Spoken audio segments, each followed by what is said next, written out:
ओम उमा महेश्वराय नमः।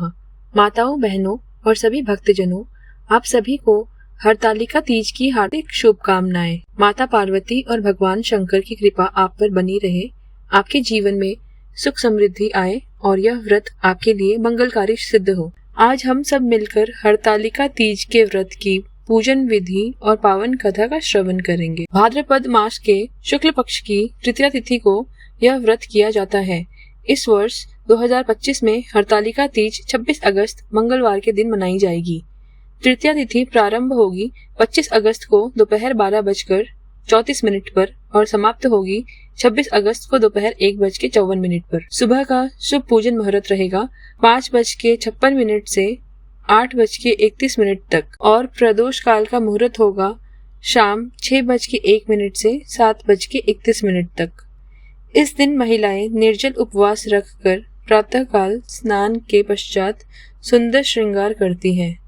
पूजा के लिए केले के पत्तों से मंडप बनाया जाता है और उसमें मिट्टी या बालू से गौरी शंकर की प्रतिमा स्थापित की जाती है। भगवान शिव के लिए यह मंत्र हम बोल सकते हैं: ओम नमः शिवाय, ओम हराय नमः, ओम पशुपताय नमः। और माता पार्वती के लिए ओम उमाय नमः, ओम जगत धैत्रीय नमः, ओम शांति रूपेण नमः। रात्रि में महिलाएं भजन कीर्तन करती हैं, जागरण करती हैं और शिव पार्वती विवाह की कथा सुनती हैं।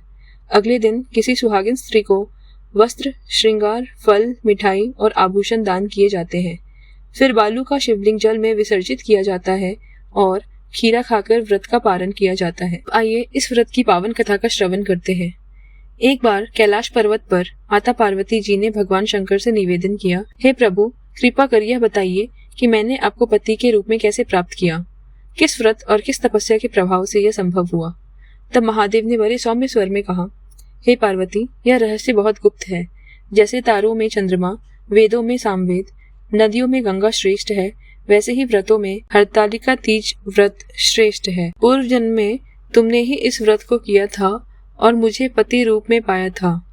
हे भक्तजनों, उस समय माता पार्वती ने बाल्यावस्था से ही कठोर तपस्या शुरू कर दी थी।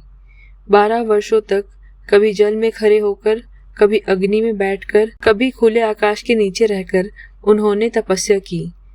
इस बीच हिमवान अपनी कन्या के विवाह के लिए चिंतित थे।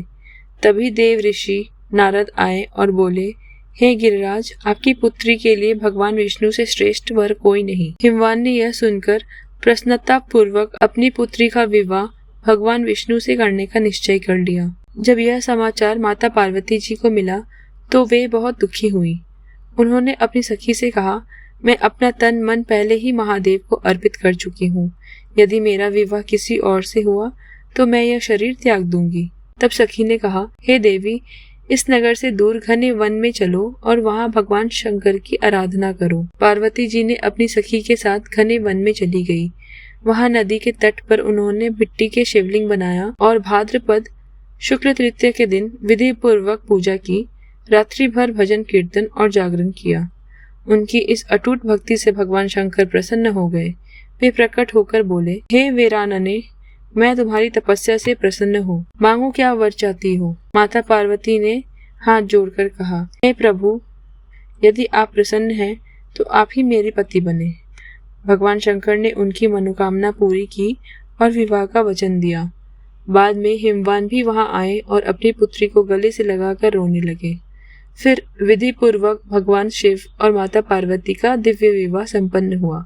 इसलिए इस व्रत को हरतालिका कहा जाता है, क्योंकि सखी ने पार्वती जी का हरण कर उन्हें वन में ले जाकर यह व्रत करने में सहायता की थी। भगवान शंकर ने कहा, हे पार्वती, इस व्रत के प्रभाव से तुम्हें मुझे पति के रूप में प्राप्त हुआ।